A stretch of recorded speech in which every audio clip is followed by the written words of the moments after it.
Now is the time to learn about cost baseline. Cost baseline के बारे में जानेंगे अब, जो कि वो पोर्शन होता है हमारे बजट का या कॉस्ट का, ओवरऑल बजट का, जो कि अ, जिस पे प्रोजेक्ट मैनेजर का कंट्रोल होता है। सो इसमें हमारे कंटिजेंसी रिजर्व्स भी आ जाते हैं, और हमारे जो वर्क पैकेजेस और एक्टिविटीज़ के ऊपर जो भी कॉस्ट लगती है वो भी आ जाती है। और जो मैनेजमेंट रिजर्व्स हैं वो कॉस्ट बेसलाइन में नहीं आते, और मैनेजमेंट रिजर्व्स जो है वो फाइनल बजट में ऐड होते हैं, जब पूरा प्रोजेक्ट का बजट बनता है उसमें ऐड होते हैं।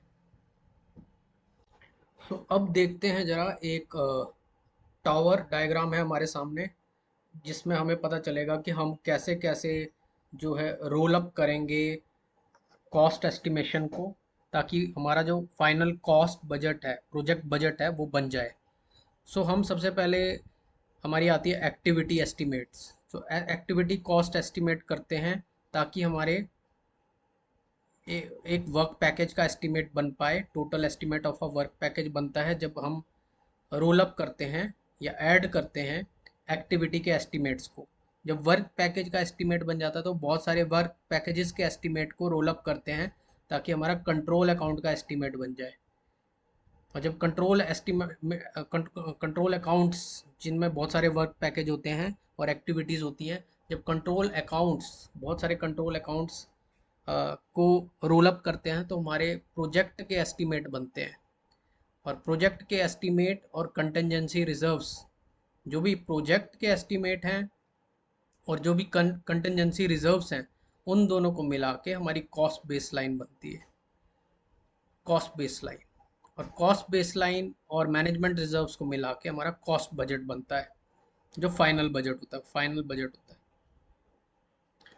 सो पहले एक्टिविटी, एक्टिविटी का बजट और एक्टिविटी की कॉस्ट ऐड की तो वर्क पैकेज एस्टिमेट बन गया।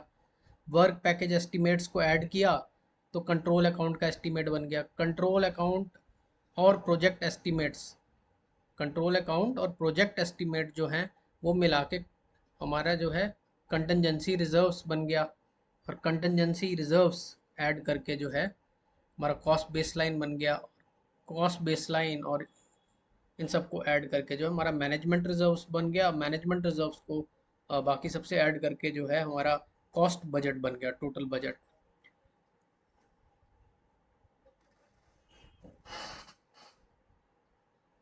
तो यहाँ पे अगर हम देखें तो हमारे जो हमारे प्रोजेक्ट एस्टिमेट्स हैं, जो टोटल प्रोजेक्ट एस्टिमेट है, वो कंटेंजेंसी रिजर्व्स के साथ मिल मिल जाता है। और कंटेंजेंसी रिजर्व्स के साथ मिल के जो है हमारा कॉस्ट बेसलाइन बनाता है। और कॉस्ट बेसलाइन और मैनेजमेंट रिजर्व्स मिलके कॉस्ट बजट बनाता है। The control account estimates will be rolled up to become project estimates, or contingency reserves will be added to the project estimate to come up with the cost baseline। मतलब contingency reserves जो हैं उनको add करेंगे project estimate से तो हमारी cost baseline बनेगी। और फिर जो फाइनल एस्टिमेट आएगा उसको ऐड करेंगे मैनेजमेंट रिजर्व्स में, तो फाइनल कॉस्ट बजट आ जाएगा हमारा प्रोजेक्ट का। तो दोस्तों ये सब हमने क्या किया, ये हमने कॉस्ट एग्रीगेशन किया, कॉस्ट को ऐड किया। जो भी हमारी कॉस्ट थी, इंडिविजुअल कॉस्ट, एक्टिविटी की कॉस्ट, वर्क पैकेज की कॉस्ट, कंट्रोल अकाउंट की कॉस्ट, उन सबको ऐड किया ताकि हमारा ओवरऑल बजट हमें मिल जाए। सो कॉस्ट एग्रीगेशन करके हमें क्या मिलता है, ओवरऑल कॉस्ट बजट। सो दोस्तों, कॉस्ट बेसलाइन और ओवरऑल कॉस्ट बजट या ओवरऑल बजट में क्या डिफरेंस है? यही डिफरेंस है कि कॉस्ट बेसलाइन जो है अप्रूव्ड वर्जन होता है हमारा कॉस्ट एस्टिमेट का। और ये जो है, ये मतलब इसमें जो है सारे फंड्स अप्रूव्ड होते हैं और ऑथराइज होते हैं, प्रोजेक्ट मैनेजर इनको यूज़ कर सकता है। तो दोस्तों एक बार जल्दी से रिव्यू कर लेते हैं कि जो रिजर्व्स हैं, वो रिजर्व्स जो हैं वो अलग नहीं होते हैं, वो ओवरऑल बजट का पार्ट होते हैं। रिजर्व्स मतलब जो हमने एक्स्ट्रा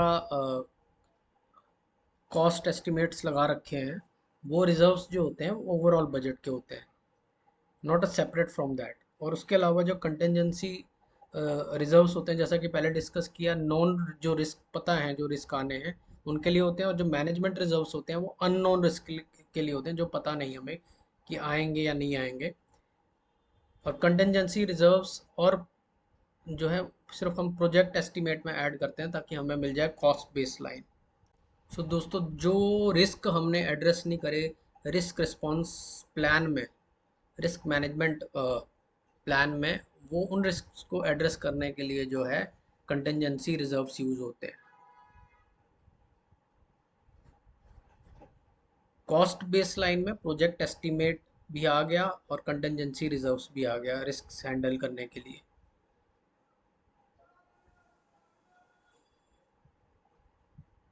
कॉस्ट बेसलाइन जो है उसमें वो पैसा होता है जिसको, उस पैसे की बात होती है, उस कॉस्ट की बात होती है जिसको प्रोजेक्ट मैनेजर रेडी तरीके से हैंडल कर सकता है। कंटेंजेंसी रिजर्व्स वो पार्ट होता है, कॉस्ट बेसलाइन का वो पार्ट होता है कंटेंजेंसी रिजर्व, उसको भी प्रोजेक्ट मैनेजर रेडीली यूज कर सकता है रिस्क एड्रेस करने के लिए। सो बजट डिटरमाइन करने के बाद जो है, अब हमारा जो अगला काम है, अगला प्रोसेस है, वो है कॉस्ट को कंट्रोल करना। सो आइए डिस्कस करते हैं दोस्तों। आई होप बहुत अच्छा जा रहा है ये सेशन। सो दोस्तों, कंट्रोल कॉस्ट कैसे करते हैं? कॉस्ट कंट्रोल जो है उसमें हम मॉनिटरिंग करते हैं और मेज़र करते हैं कॉस्ट को। इस प्रोसेस के दौरान हम इंश्योर करते हैं कि प्रोजेक्ट की कॉस्ट जो है वो डिफाइंड फंड्स से ज़्यादा ना हो पाए, उनसे एक्सीड ना हो पाए जितने फंड्स हमने एलोकेट करे हैं। और हमें जो है वर्क परफॉर्मेंस भी मेज़र करनी है against the money spend. Means जो भी पैसा हमने एक्टिविटी पे खर्च करा है उसके अकॉर्डिंग हमें वर्क परफॉर्मेंस मिल रही है, ये भी हमें इंश्योर करते रहना पड़ता है कंट्रोल कॉस्ट प्रोसेस में। Control cost process also includes updating the costs on the project. सो हमें वेरिएंसेस भी देखने पड़ते हैं और चेंजेस भी मैनेज करने पड़ते हैं बेस लाइन में। सो एंड इफ अगर कोई वेरिएंस आता है तो हमें जो है उसको मैनेज करना पड़ता है। सो दोस्तों, नेक्स्ट हमारा है परफॉर्मेंस मेजरमेंट। वो कैसे करते हैं उसके लिए एक टर्म है अर्न वैल्यू मैनेजमेंट। सो अर्नड वैल्यू कैसे होगी, वैल्यू हम अर्न कैसे करेंगे? वैल्यू अर्न होगी जब हमारा प्रोजेक्ट अच्छे से परफॉर्म करेगा against scope baseline, against schedule baseline और against cost baseline. So earned value management EVM, EVM जो है, ये अर्नड वैल्यू जो है, अर्नड वैल्यू मैनेजमेंट, ये कब हेल्प करती है हमें? ये हेल्प करती है जब हमारे परफॉर्मेंस रिव्यूज़ होते हैं प्रोजेक्ट के दौरान और हम एनालाइज करते हैं प्रोजेक्ट की परफॉर्मेंस, ताकि हम कस्टमर को, मैनेजमेंट को अपने प्रोजेक्ट कैसे परफॉर्म कर रहे हैं ये बता सकें। सो जो हमारी बेसलाइन होती है, कॉस्ट हो गया, स्कोप बेसलाइन होगी, स्केड्यूल बेसलाइन होगी, हम मेज़र करते हैं डेविएशंस। और डेविएशंस के अलावा जो है ईवीएम हेल्प करता है हमें मैनेज करने के लिए फॉर फ्यूचर की जो परफॉर्मेंस होगी, आगे जाके किसी पर्टिकुलर पॉइंट ऑफ टाइम में जो परफॉर्मेंस होगी प्रोजेक्ट की, या फिर प्रोजेक्ट की कंप्लीशन कॉस्ट के बारे में इंफॉर्मेशन चाहिए, या फिर प्रोजेक्ट की कंप्लीशन डेट के बारे में इंफॉर्मेशन चाहिए, तो ये फॉरकास्टिंग के लिए भी यूज़ होता है ये ईवीएम। सो ये बहुत यूज़फुल है क्योंकि ये कॉस्ट को, प्रोजेक्ट के जो खर्चा है, कॉस्ट है उसको, प्लस प्रोजेक्ट का जो टाइम है उसको, प्लस स्कोप ऑफ वर्क है, सबको अकाउंट करता है। और ये तीनों जो बहुत इंपॉर्टेंट चीज़ें हैं,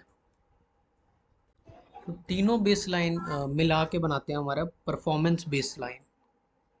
सो फ्रेंड्स, अब कुछ टर्म्स पढ़ेंगे जिनके ऊपर न्यूमेरिकल्स आते हैं एग्ज़ाम में।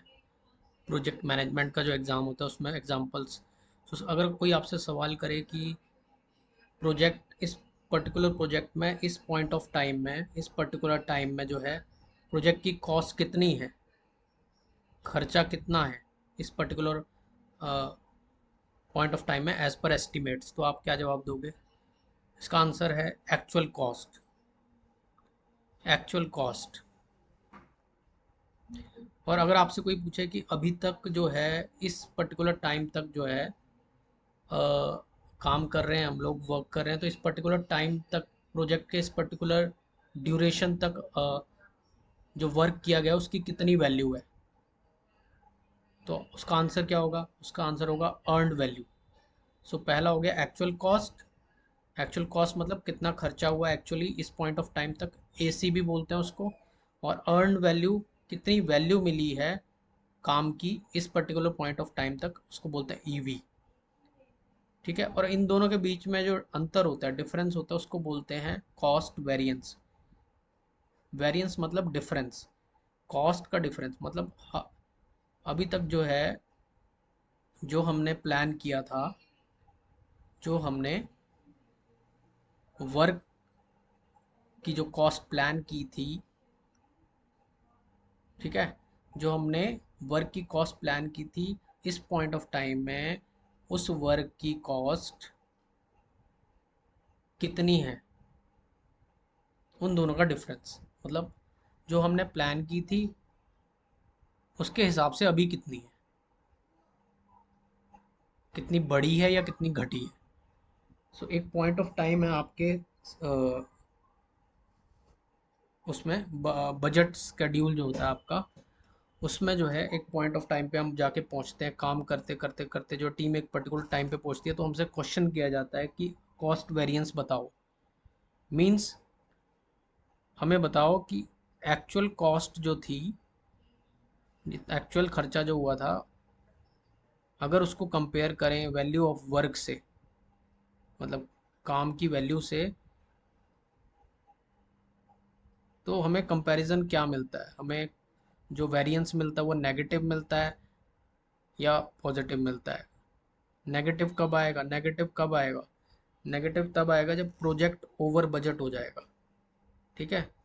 इसका मतलब ये है कि कॉस्ट ज़्यादा होगी, जितना पैसा लगा वो ज़्यादा होगा। ठीक है। और जितनी वैल्यू मिली वो कम होगी। अगर आपको वैल्यू कम मिल रही है तो ओवर बजट हो गया ना। कॉस्ट, कॉस्ट की वैल्यू अगर कम मिल रही है तो आपका ओवर बजट हो गया। ठीक है। फ़ायदा कम हो रहा है, आपको फ़ायदा माइनस में हो रहा है आपका फ़ायदा, तो आप ओवर बजट हो गए। अगर आपका कॉस्ट जो है वो पॉजिटिव में जा रहा है तो आप जो है अंडर बजट हो गया, आप अंडर बजट हो। जितना आपने बजट सोचा था उससे कम बजट आपका यूज़ हो रहा है, सो आप अंडर बजट हो गए। So cost variance equals to EV minus AC. So basically जितना भी काम पूरा हुआ है उसके हिसाब से हमारी कॉस्ट कितनी ज़्यादा घटी है, वो तो हमारा हो गया कि प्रोजेक्ट अंडर बजट है। और किए गए कार्य के हिसाब से हमारी कॉस्ट कितनी बड़ी है वो हो गया हमारा ओवर बजट। सो दोस्तों इसके बाद हमारे आता है सो दोस्तों इसके बाद हमारा आता है कॉस्ट परफॉर्मेंस इंडेक्स, सीपीआई। सो अगर कोई आपसे सवाल करता है कि आपका प्रोजेक्ट अंडर बजट है या ओवर बजट है, तो आप जो अर्नड वैल्यू है, काम की जो अर्नड वैल्यू है उसको डिवाइड कर दो एक्चुअल कॉस्ट से। तो अगर 1 से ज़्यादा आता है तो मतलब आपका प्रोजेक्ट जो है वो अच्छा चल रहा है और अंडर बजट चल रहा है। और अगर सीपीआई की वैल्यू जो है 1 से कम आती है तो आपका प्रोजेक्ट जो है वो अंडर बजट चल रहा है। सो सवाल ये पूछा जा सकता है कि हमें बताइए कि how much is the work being completed costing compared to what was plan. कि जो भी आपने प्लान किया था उस हिसाब से आपका काम की जो वैल्यू है वो ज़्यादा हुई है या कम हुई है कंपैरिजन करके। तो ये सवाल हो सकता है और इससे पता लग जाता है हमें इस पॉइंट ऑफ टाइम में जो है अंडर बजट है या ओवर बजट है। और दूसरा सवाल ये पूछा जाता है कि जो भी खर्चा आपने पर्टिकुलर कार्य के लिए प्लान किया था इस पॉइंट ऑफ टाइम में जो भी खर्चा आपने पर्टिकुलर कार्य के लिए इस पॉइंट ऑफ टाइम में प्लान किया था पहले, क्या उसी हिसाब से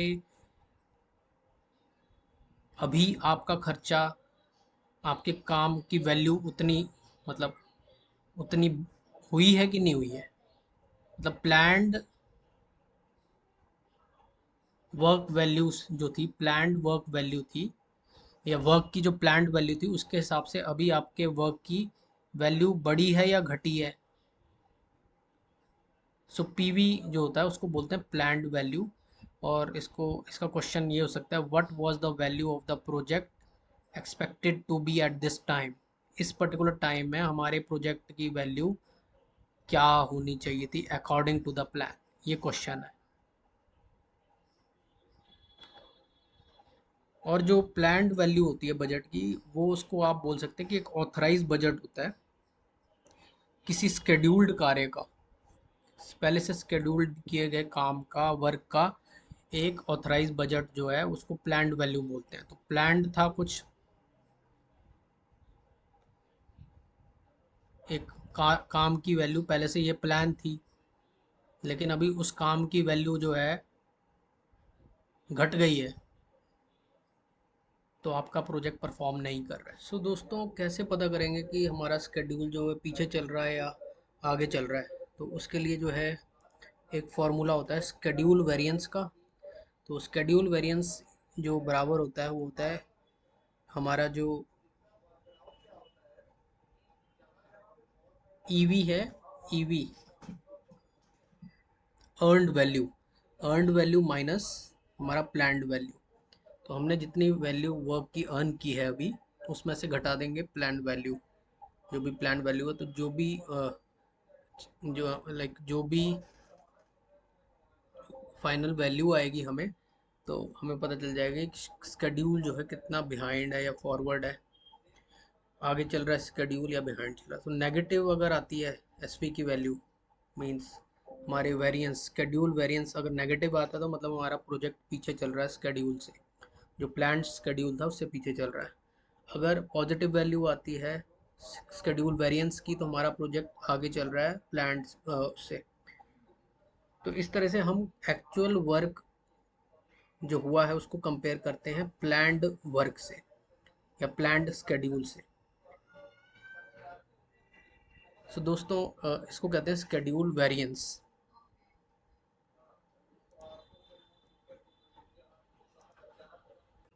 सो स्केड्यूल वेरिएंस के कॉन्टेक्स्ट में क्वेश्चन पूछा जा सकता है एग्ज़ाम में कि कितना ज़्यादा वर्क एकम्प्लिश किया है हमने कंपेयर टू जो कि प्लान किया था उसके कंपैरिजन में। मीन्स कितना ज़्यादा हमने काम करा है जो कि प्लान किया था, या कितना कम काम करा है हमने जो कि हमने प्लान किया था। तो इसमें हमें पता लग जाना चाहिए हम शेड्यूल वेरिएंस की बात कर रहे हैं। फिर हमारा आ जाता है शेड्यूल परफॉर्मेंस इंडेक्स, एसपीआई। तो एसपीआई को मेज़र करते हैं ईवी बाय पीवी से, मतलब earned value divided bye planned value. तो इससे भी हम पता लगा सकते हैं कि स्केड्यूल जो है वो आगे चल रहा है या पीछे चल रहा है। और अगर वैल्यू जो है 1 से ज़्यादा आती है तो मीन्स एसपीआई की वैल्यू 1 से ज़्यादा आती है तो मतलब स्केड्यूल सही चल रहा है, आगे चल रहा है। और एसपीआई की वैल्यू कम आती है तो स्केड्यूल पीछे चल रहा है। और इसका जो सवाल आता है वो आता है कि जो वर्क किया गया है उसका कंपैरिजन करें अगर प्लान्ड वर्क से, तो क्या मतलब कंपैरिजन आएगा। तो ये पता चलता है कि स्केड्यूल से आगे चल रहे हैं, स्केड्यूल से पीछे चल रहे हैं। अब पढ़ेंगे हम ज़्यादातर ये सवाल पूछा जाता है कि बताइए कि total forecasted cost of the project क्या होगी, पूरे प्रोजेक्ट की फॉरकास्टेड कॉस्ट क्या होगी। और फॉरकास्टिंग होती है बेस्ड ऑन करंट परफॉर्मेंस, अभी क्या परफॉर्मेंस चल रही है उसके बेसिस पे हम फॉरकास्टिंग करते हैं। तो उसके कुछ फार्मूलाज हैं। एस्टिमेट एट कंप्लीशन, जिसके 4 फॉर्मूले हैं। सो दोस्तों, BAC आता है सबसे पहले, बजट एट कंप्लीशन। इसका मतलब है कि फाइनल कॉस्ट क्या होगी प्रोजेक्ट की as per plan, as per original plan final cost क्या होगी बजट की, ओ सॉरी प्रोजेक्ट की फाइनल कॉस्ट क्या होगी, उसको कहते हैं बजट एट कंप्लीशन। उसके बाद आता है हमारा estimate at completion. So estimate at completion या एस्टिमेट टू कंप्लीट, ETC, नहीं, एस्टिमेट एट कंप्लीशन बाद में हम देखते हैं, पहले देखते हैं estimate to complete. Means estimate to complete होता है कि कितनी ज़्यादा और कॉस्ट लगेगी बाकी के प्रोजेक्ट को पूरा करने के लिए। रिमेनिंग पार्ट जो है प्रोजेक्ट का, उसको फिनिश करने के लिए कितनी कॉस्ट लगेगी, तो वो हम निकालेंगे estimated cost minus actual cost. Estimated at completion, estimated at completion cost जो होती है उसमें से माइनस कर देंगे एक्चुअल कॉस्ट को, एक्चुअली जितना खर्चा हुआ है उसको एस्टिमेटेड कॉस्ट में से, तो हमारे पास आ जाएगा एस्टिमेट टू कंप्लीट, मतलब बाकी जो पार्ट है प्रोजेक्ट का उसको कंप्लीट करने के लिए कितना एस्टिमेट लगेगा। क्योंकि एक्चुअल कॉस्ट हमें उसी पॉइंट ऑफ टाइम, एक पर्टिकुलर पॉइंट ऑफ टाइम के लिए जो है इसमें हमें दिया गया है। फिर हमारा आता है to complete performance index. To complete performance index का फॉर्मूला होता है BAC minus EV upon BAC minus AC।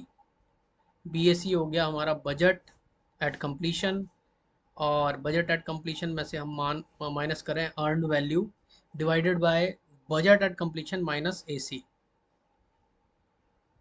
So दोस्तों, इसका मतलब है कि what level of cost performance must future project work meet in order to meet the budget.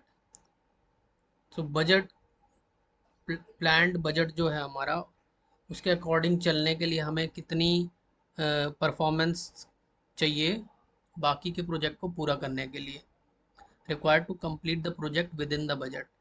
सो इस फार्मूले से हमें पता चलता है कि TCPI जो वाला जो फार्मूला है उससे हमें पता चलता है कि कितनी परफॉर्मेंस चाहिए हमें कॉस्ट की to complete the project within the budget, budget में कंप्लीट करने के लिए। तो बजट वाला जो है BAC माइनस EV हो गया upon BAC minus AC, actual cost. उसके बाद आता है variance at completion, VAC, variance at completion. तो वेरिएंस जो है वो किस में होता है, वेरिएंस होता है बजट में और एस्टिमेट में। तो budget at completion minus estimate at completion, तो अब वेरिएंस आ जाएगा, नेगेटिव वेरिएंस होगा तो पता चल जाएगा हमें कि हमारा प्रोजेक्ट अंडर बजट है, और पॉजिटिव आएगा तो हमारा प्रोजेक्ट जो है ओवर बजट है। क्यों क्यों ओवर बजट है? क्योंकि पॉजिटिव जो आएगी वैल्यू वेरिएंस की, वो कब आएगी, हमारे पास BAC माइनस EAC है, मतलब budget at completion minus estimate at completion. So budget की वैल्यू ज़्यादा होगी अगर, और एस्टिमेटेड वैल्यू जो है वो कम होगी, मतलब बजट हमारा ज़्यादा है और एस्टिमेट हमारा कम है, तो पॉजिटिव वैल्यू आती है, मतलब बजट अंडर कंट्रोल है। सो क्वेश्चन पूछा जा सकता है कि हमारा जो बजट है, हमारा जो बजट है वो, सॉरी, हमारा जो प्रोजेक्ट है वो अंडर बजट है या ओवर बजट है, और उसके लिए हमें दे दिए जाएंगे BAC और EAC, तो हमें वेरिएंस निकाल के पता करना होगा। सो दोस्तों, अब समराइज कर लेते हैं कॉस्ट और स्केड्यूल फार्मूलाज को। सो सबसे पहले बात करते हैं कॉस्ट वेरिएंस की। कॉस्ट वेरिएंस मतलब कॉस्ट में कितना वेरिएंस आया है वो कैसे पता चलेगा। कॉस्ट में वेरिएंस आया है वो पता चलेगा कि हमने टोटल जो प्रोजेक्ट पे जो फंडिंग करी है, टोटल खर्चा करा है, या एक्चुअल कॉस्ट जो है वो क्या है, ये पता होना चाहिए हमें। और उसमें से जो वर्क करने के बाद जो वैल्यू निकल के आई है मॉनेटरी टर्म्स में, वो वैल्यू क्या निकल के आई है।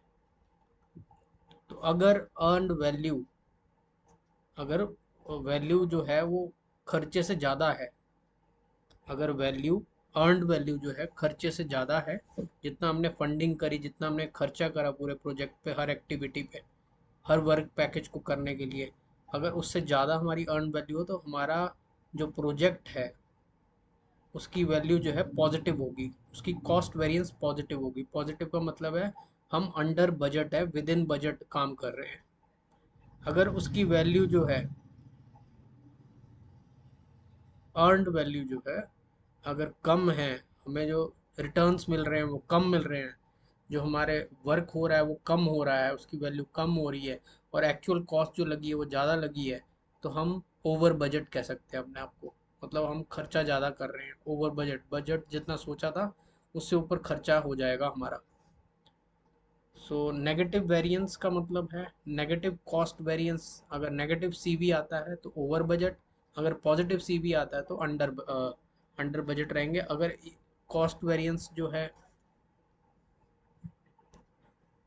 मींस जितना हमने खर्चा करा उतना ही हमने वैल्यू निकाल ली, means earned value minus actual cost, EV minus AC, अगर दोनों बराबर हैं तो हमारा जो जीरो कॉस्ट वेरिएंस होता है, और इसका मतलब होता है कि हम ऑन बजट है। मतलब जितना बजट हमने सोचा था, जितना बजट हमने जो है लगाया था उतनी ही वैल्यू हमें मिल गई है। सो प्रोजेक्ट जो है ठीक से एग्जीक्यूट हो गया है। इसके अलावा जो है स्केड्यूल वेरिएंस होता है, कॉस्ट वेरिएंस के अलावा जो है स्केड्यूल वेरिएंस होता है। स्केड्यूल आगे चल रहा है या पीछे चल रहा है कैलकुलेट कर लेते हैं उससे, या ऑन शेड्यूल चल रहा है, वो कैसे पता चलता है? तो वो पता चलता है, हम अर्नड वैल्यू जो है हमारी, जो वैल्यू अर्न हुई है हमारी, या जो हमें मतलब रिटर्न्स मिले हैं, उनमें से जो है माइनस कर देते हैं हम, ईवी में से माइनस कर देते हैं हम प्लान्ड वैल्यू, जो हमने प्लान करी थी वैल्यू पर्टिकुलर टाइम पे। So earned value at particular point of time minus planned value at particular point of time अगर कर दें तो हमें स्केड्यूल की वेरिएंस का पता चल जाता है, स्केड्यूल का पता चल जाता है। तो मान लीजिए कि रिटर्न ज़्यादा है, जितने हमने प्लान करे थे उससे ज़्यादा, तो इसका मतलब ये है, रिटर्न्स ज़्यादा होने का मतलब है कि प्रोजेक्ट जो है हमारा अहेड ऑफ शेड्यूल है, क्योंकि पॉजिटिव स्केड्यूल वेरिएंस की वैल्यू आ रही है। अगर नेगेटिव वैल्यू आ रही है स्केड्यूल वेरिएंस की, एसवी की नेगेटिव वैल्यू आ रही है, तो project is behind the schedule. अगर बराबर आ रही है दोनों की, मीन्स हमारा, सॉरी, ज़ीरो आ रही है, तो प्रोजेक्ट इज़ ऑन स्केड्यूल। सो इसी तरह दोस्तों हम सीपीआई और एसपीआई जो है, कॉस्ट परफॉर्मेंस इंडेक्स और स्केड्यूल परफॉर्मेंस इंडेक्स जो है, उस उनकी वैल्यूज़ हमें बताती हैं कि जो हमारा प्रोजेक्ट है वो अंडर बजट है या ओवर बजट है, या अंडर शेड्यूल है, स्केड्यूल है, या ओवर स्केड्यूल है। सो उनके फार्मूलाज हम ऑलरेडी पढ़ चुके हैं, जैसे कि सीपीआई, कॉस्ट परफॉर्मेंस इंडेक्स जो है वो होता है हमारा EV upon AC, earned value upon AC, और शेड्यूल परफॉर्मेंस इंडेक्स होता है earned value upon PV. So one से ज़्यादा होगा तो गुड होगा, वन से कम होगा तो बैड होगा।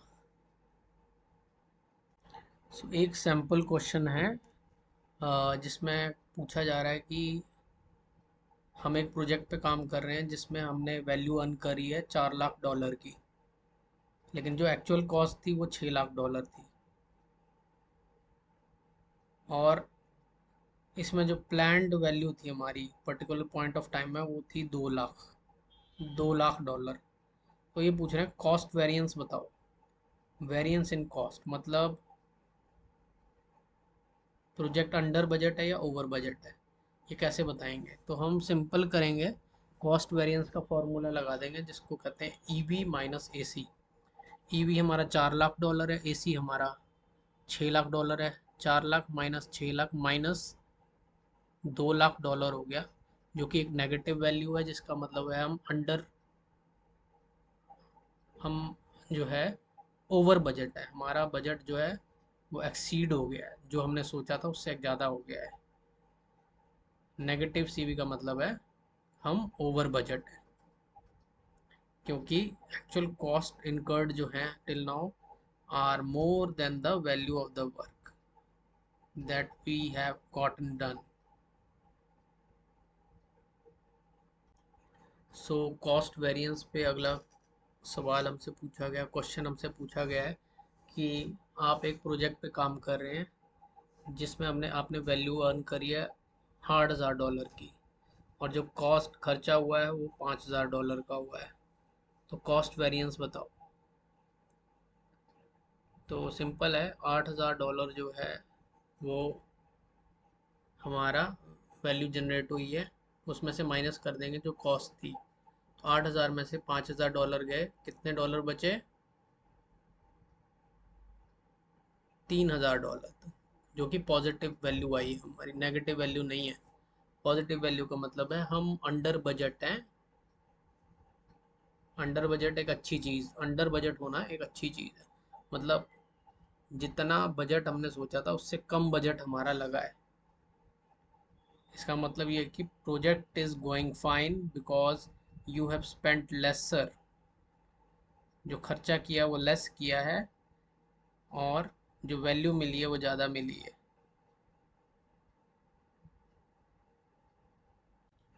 तो अब अगला क्वेश्चन है कॉस्ट परफॉर्मेंस इंडेक्स पे, सीपीआई पे। तो यहाँ पे पूछा गया है कि आपके प्रोजेक्ट ने वैल्यू अर्न करी है $900 की और कॉस्ट थी $1,000 की। तो बताइए कि what is the value and significance of CPI, cost performance index क्या कहता है।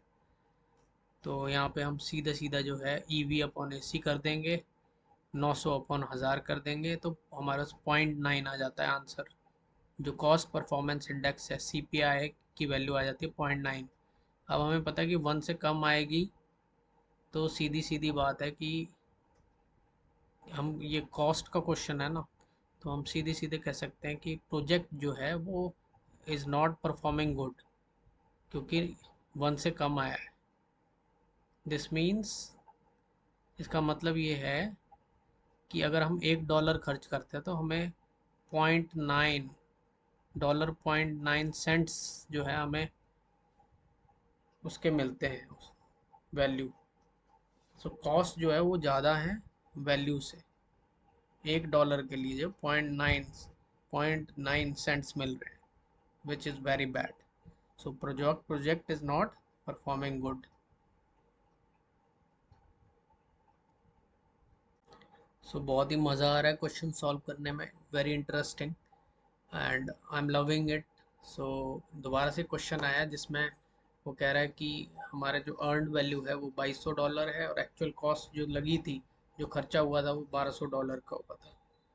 तो कह रहा है कि सीपीआई बताओ क्या है और उसका सिग्निफिकेंस क्या है, cost performance index. Cost performance index जैसे माइंड में दिखता है, जैसे हमें विजिबल होता है, हमें A C upon E V, sorry E V upon A C जो है हमें करना होता है। तो 2200 अपॉन 1200 करते हैं और हमें वैल्यू मिल जाती है सी पी आई की 1.8, जो कि 1 से ज़्यादा है। मतलब $1 पे हमें $1.8 मिल रहा है। $1 खर्च करते हैं तो $1.83 हमें मिल रहा है रिटर्न, जो कि अच्छी बात है प्रोजेक्ट के लिए। इसका मतलब ये कि प्रोजेक्ट की परफॉर्मेंस अच्छी है। दोस्तों एक और इंटरेस्टिंग क्वेश्चन है, अब स्केड्यूल, पहले कॉस्ट से रिलेटेड थे, अब स्केड्यूल वेरिएंस से रिलेटेड है। तो हमें दिया गया है कि अर्नड वैल्यू जो है वो $40,000 एक प्रोजेक्ट पे, और मतलब जो हमने वैल्यू अर्न करी है वो 40,000 की अर्न करी है, और जो प्लान्ड वैल्यू थी वो $50,000 थी। सो वेरिएंस निकालना है और बताना है कि वह इसका क्या मतलब है about the performance of the project.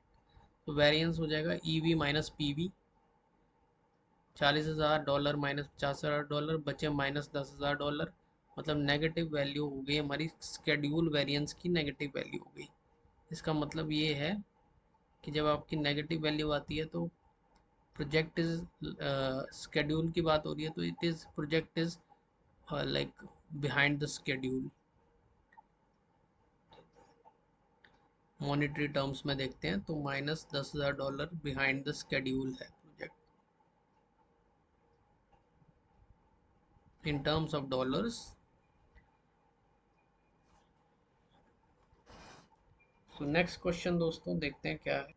एक और क्वेश्चन है दोस्तों स्केड्यूल वेरिएंस पे।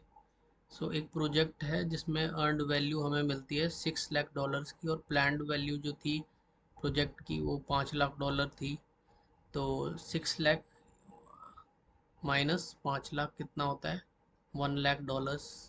तो हम इससे पता लगता है कि पॉजिटिव वैल्यू है स्केड्यूल वेरिएंस की। तो schedule is we are under schedule. इसका मतलब ये है, sorry, we are ahead of schedule, क्योंकि हम हमारी वैल्यू जो है $1 लाख आ रही है। सो इसका मतलब ये है कि हम पीछे नहीं चल रहे, हम स्केड्यूल से आगे चल रहे हैं। That is considered as good performance of project. So दोस्तों अब क्वेश्चन है स्केड्यूल परफॉर्मेंस इंडेक्स का। हम एक प्रोजेक्ट पे काम कर रहे हैं जिसका SPI जो है 1.4 है, तो वो कह रहे हैं इंटरप्रेट करो रिजल्ट को। 1.4 जो है स्केड्यूल परफॉर्मेंस इंडेक्स, उसका मतलब ये है कि एक 1 से ज़्यादा वैल्यू आ रही है। 1 से ज़्यादा जब परफॉर्मेंस इंडेक्स 1 से ज़्यादा होता है तो इसका मतलब होता है वो जो है प्रोजेक्ट जो है परफॉर्म कर रहा है अच्छे तरीके से। That means good, project is performing and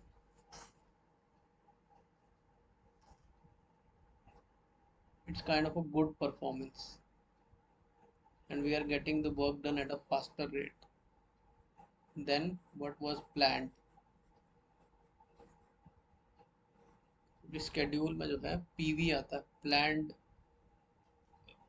planned value आती है, तो ईवी अपॉन पीवी मतलब EV is greater than PV, earned value is greater than planned value, which means good for the project।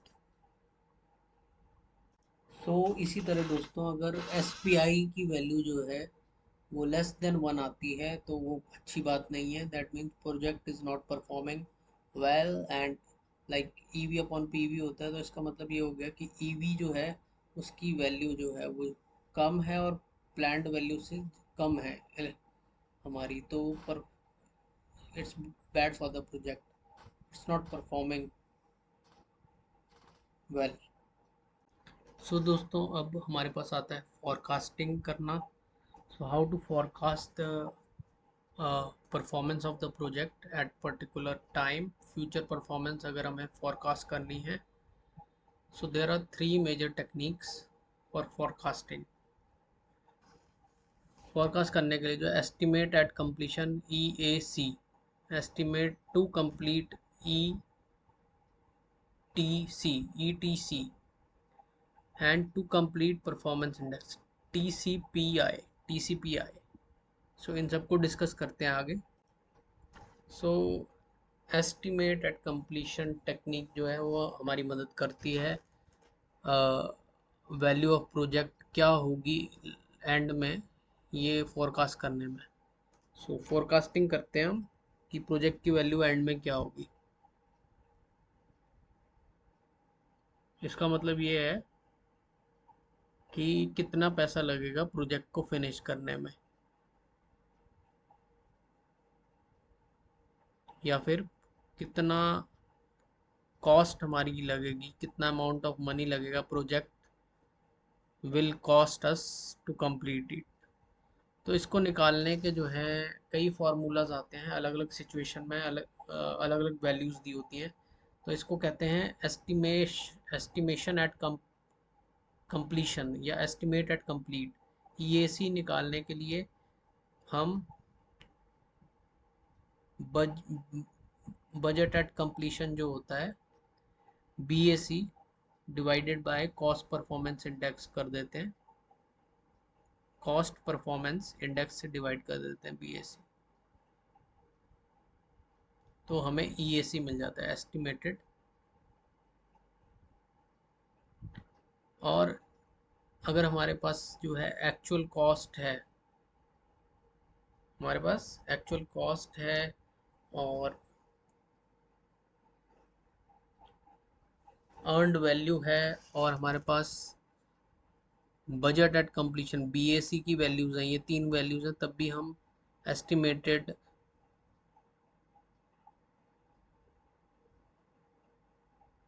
Estimate at completion जो है EAC की value निकाल सकते हैं। बस हमें क्या करना होगा, एक्चुअल कॉस्ट में जो भी हमारी एक्चुअल कॉस्ट होगी उसमें जो है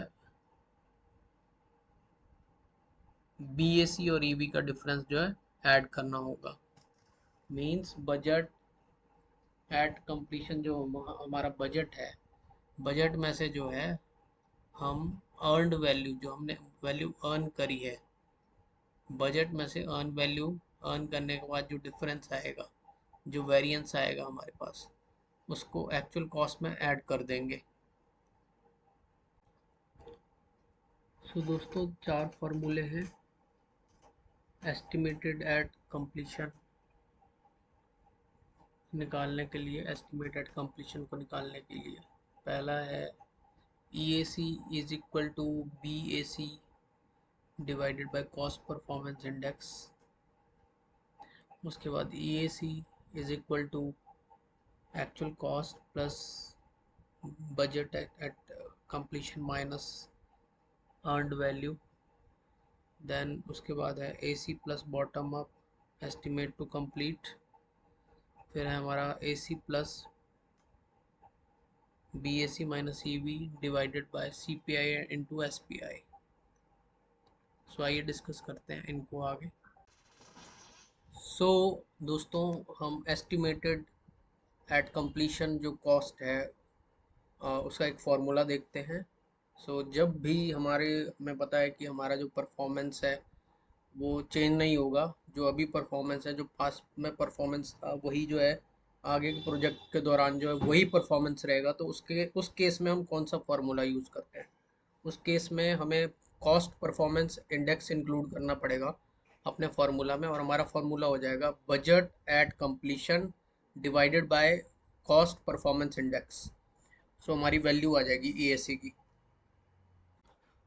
सो दोस्तों, एक प्रोजेक्ट है जिसका बजट एट कंप्लीशन जो है, बजट जो है वो है $2 लाख, और जिसका परफॉर्मेंस इंडेक्स जो है वो है 0.8।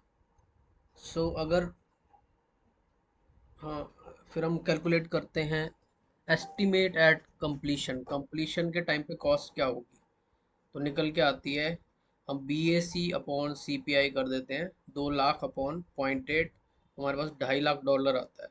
मतलब बजट से ज़्यादा आता है, $50,000 ज़्यादा आता है। इसका मतलब ये है कि 0.8 की परफॉर्मेंस अगर चलती रही टिल एंड, सो हमें 2 लाख बजट पे जो है 2.5 लाख, 50,000 एक्स्ट्रा खर्च करने पड़ेंगे अगर स्पीड से प्रोजेक्ट चलता रहा तो। सो बजट जो है, बजट एट कंप्लीशन जो है वो प्लान्ड होता है, लाइक एक फिक्स बजट होता है जो कि आपने प्लान कर रखा है पहले से। और एस्टिमेट एट कंप्लीशन जो है वो बेसिकली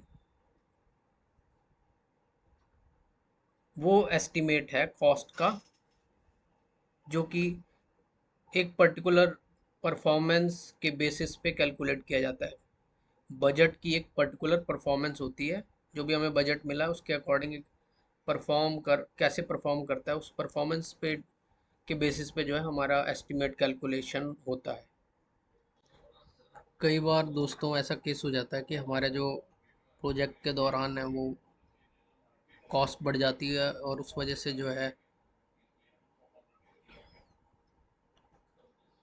एक चेंज होता है बजट एस्टिमेट में। बजट एस्टिमेट जो है डेविएट हो जाते हैं और फिर वापस अपने नॉर्मल उसमें सिचुएशन में आ जाते हैं।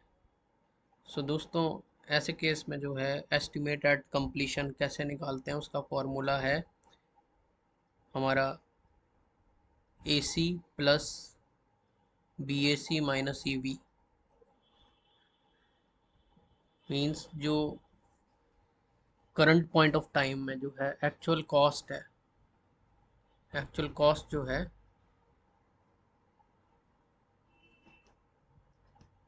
उसको प्लस कर देते हैं cost for the remaining work. So cost for the remaining work calculate करने के लिए जो है हम बजट एट कंप्लीशन, जो हमारा बजट एट कंप्लीशन है उसमें से अर्नड वैल्यू को माइनस कर देते हैं। जो भी हमने वैल्यू अर्न करी है उसको माइनस कर देते हैं अभी तक।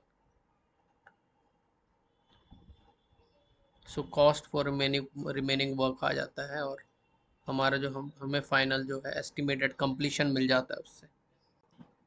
सो दोस्तों, कॉस्ट जैसे बीच में राइज हो गई लेकिन फिर नॉर्मलाइज हो गई थी, तो हमारा जो एस्टिमेटेड एट कंप्लीशन जो वैल्यू थी वो हमें जो है लाइक अगर हम पहले देखें तो बजट एट कंप्लीशन जो था $2 लाख था, लेकिन अब एस्टिमेटेड एट कंप्लीशन जो कॉस्ट है वो 2,20,000 है, मतलब $20,000 बढ़ गए हैं due to some sudden change in cost, और जो कि फिर नॉर्मलाइज हो गया था। तो यहाँ पे हमने एस्टिमेटेड कंप्लीशन निकाल लिया था, एक्चुअल कॉस्ट जो थी हमारी उसको ऐड करके budget at completion minus earned value का जो डिफरेंस था उनको ऐड करके जो है हमने यहाँ पे निकाल लिए थे अपनी कंप्लीशन पे एस्टिमेट। दोस्तों, अगर कोई ऐसा सिनारियो आ जाता है प्रोजेक्ट में जिसमें हमारा जो ओरिजिनल कॉस्ट एस्टिमेट है उसमें कुछ गलती हो जाती है अगर, तो हमें दोबारा से नया कॉस्ट एस्टिमेट कैलकुलेट करना पड़ता है फॉर द वर्क जो कि बच जाता है प्रोजेक्ट में। बचे हुए काम के लिए हमें नया प्रोजेक्ट एस्टिमेट निकालना पड़ता है, नया कॉस्ट एस्टिमेट निकालना पड़ता है। इस मेथड में हम इंडिविजुअली दोबारा से सब एक्टिविटी के जो कॉस्टिंग होती है वो कैलकुलेट करते हैं और उनको सम करना पड़ता है ताकि हमें total cost amount of the remaining work हमें मिल जाए। सो दोस्तों, इसमें एक एग्जांपल दिया हुआ है कि एक ब्रिज बनाने का प्रोजेक्ट था और जिसका बजट था $3 लाख, और अभी तक जो काम हुआ था वो हुआ था $1 लाख का, लेकिन जो स्पेंट हो गए थे, खर्चा हो गया था, वो 1,20,000 का हो गया। प्रोजेक्ट जब एग्जीक्यूट हो रहा था हमने देखा कि हमारे जो एस्टिमेट थे उसमें गलती हो गई है कुछ। सो अब हमने बाकी जो प्रोजेक्ट रह गया है, हमारा रिमेनिंग काम रह गया प्रोजेक्ट का, उसके लिए बजट एस्टिमेट करना है। तो वो कैसे करेंगे? फिर हम अपनी प्रोजेक्ट टीम के साथ बैठे और उनको बताया कि हमें बाकी काम का जो है बजट कैलकुलेट करना है। तो हमें पता चला कि $3.5 लाख चाहिए उसको कंप्लीट करने के लिए, $3.5 लाख का बजट चाहिए। तो हमें निकालना है एस्टिमेट एट कंप्लीशन।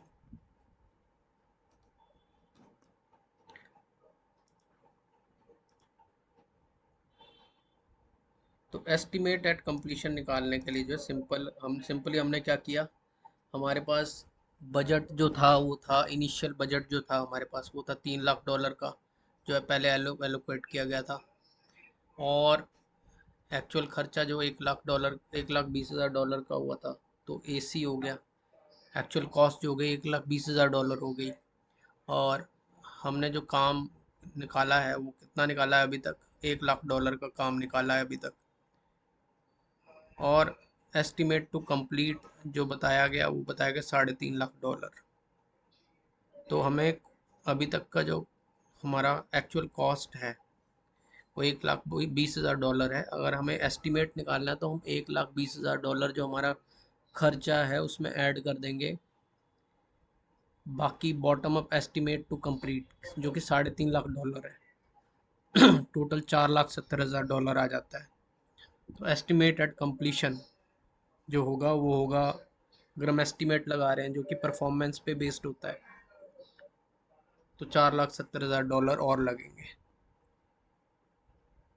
3 लाख का बजट था लेकिन एस्टिमेट एट कंप्लीशन जो है वो 4,70,000, मतलब 1,70,000 डॉलर ज़्यादा लग रहे हैं।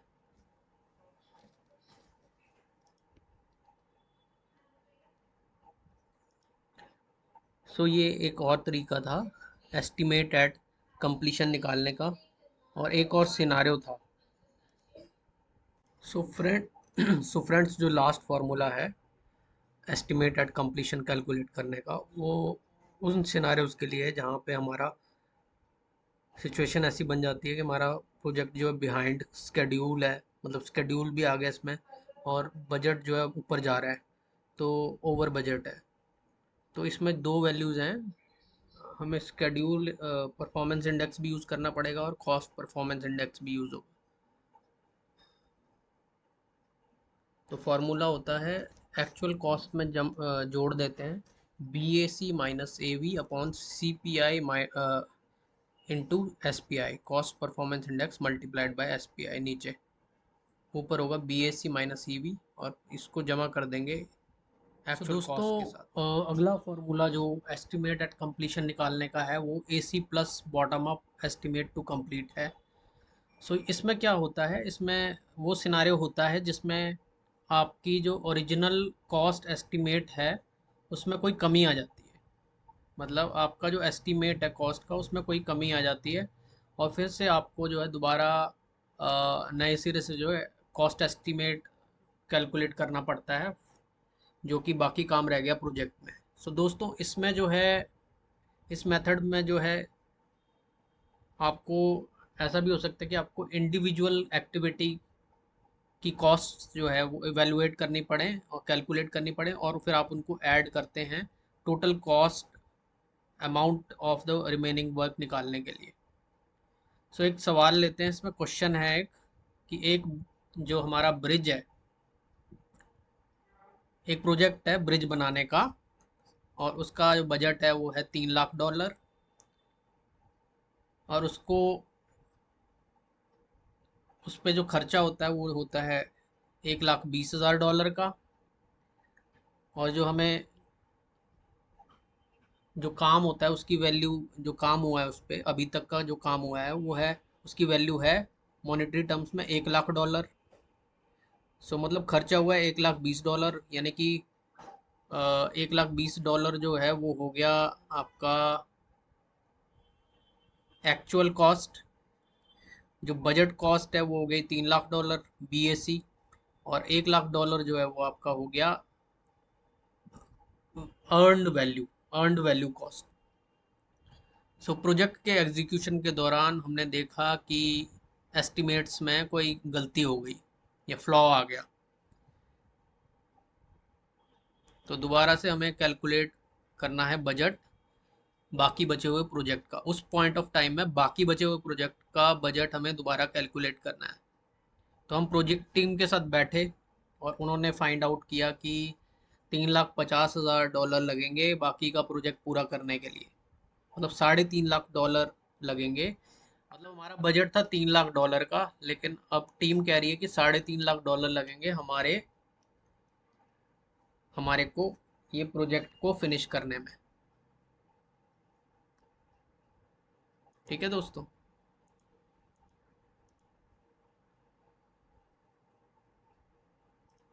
तो हम क्या करते हैं, हम हमें निकालना है एस्टिमेट एट कंप्लीशन। कंप्लीशन पे क्या एस्टिमेट निकालना है, कंप्लीशन पे क्या कॉस्ट होगी, कंप्लीशन पे क्या कॉस्ट होगी। सो हमारी एक कॉस्ट तो हमारे पास है ही, जो अभी तक की कॉस्ट है वो कितना खर्चा हुआ है, $1,20,000। ठीक है, बचे हुए प्रोजेक्ट में, मतलब estimate to complete rest of the project, estimate to complete rest of the project team ने बताया हमें $3.5 लाख और लगेंगे। तो कुछ नहीं करना, $3.5 लाख जो अभी से लेके आगे तक $3.5 लाख लगेंगे उसको जमा कर देंगे, प्लस कर देंगे जो हमारी अभी तक का खर्चा हुआ है इस पॉइंट ऑफ टाइम तक, $1,20,000। सो हमारे पास आ जाएगा $4,70,000। सो इस तरह से जो है ये टेक्निक है ईएसी निकालने की, एस्टिमेट एट कंप्लीशन। इसको AC प्लस बॉटम अप भी बोलते हैं। सो इसको आप ध्यान रख सकते हैं। सो दोस्तों, अगला फॉर्मूला है जिसमें वो सिनारियो देखा जाता है जिसमें हमारे पास हमें जो है कॉस्ट परफॉर्मेंस इंडेक्स दे रखा है और स्केड्यूल परफॉर्मेंस इंडेक्स दे रखा है। हमें एस्टिमेट एट कंप्लीशन निकालना है। तो एक्चुअल कॉस्ट भी दे रखी होगी हमें, बजट भी दे रखा होगा हमें, और अर्नड वैल्यू भी दे रखी होगी। हमें निकालना होगा कॉस्ट परफॉर्मेंस इंडेक्स, जो कि निकल जाएगा क्योंकि हमारे पास है ईवी, एसी और ईवी और पीवी। सो हमारे पास सीपीआई और एसपीआई दोनों निकल जाएंगे।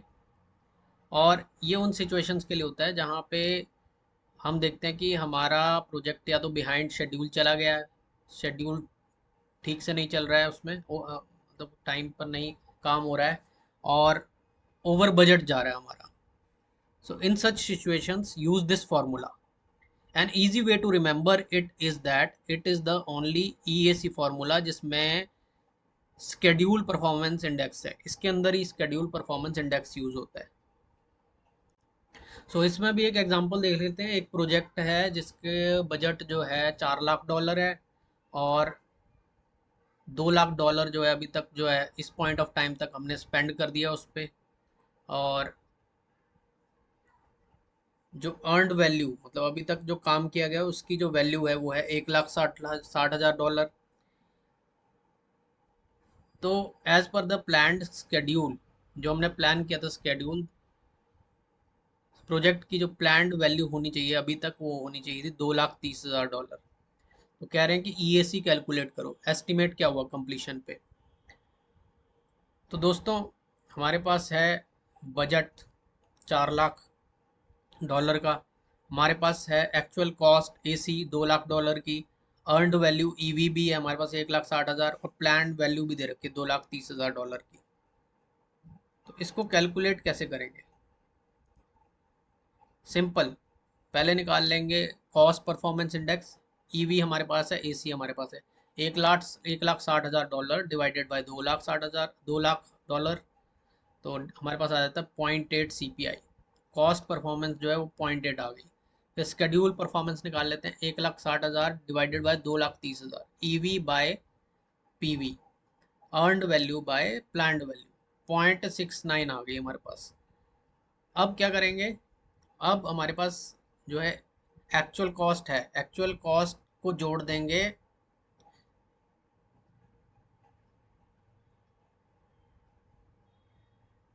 एक्चुअल कॉस्ट को जोड़ देंगे हम, जो डिफरेंस आएगा budget minus earned value. Budget में से अर्नड वैल्यू घटाई और फिर उसको डिवाइड कर दिया कॉस्ट परफॉर्मेंस और स्केड्यूल परफॉर्मेंस इंडेक्स से। तो हमारे पास जो रिजल्ट आता है वो आता है 5,63,636 EAC वैल्यू आ गई। सिंपल है, हमें देखना है कि सिचुएशन क्या है, सिचुएशन दी हुई है क्वेश्चन में कि नहीं। अगर सिचुएशन नहीं दी हुई है तो हमें देखना है कि क्या क्या वैल्यूज निकल के आती है, फिर उस हिसाब से जो है कैलकुलेशन करना है।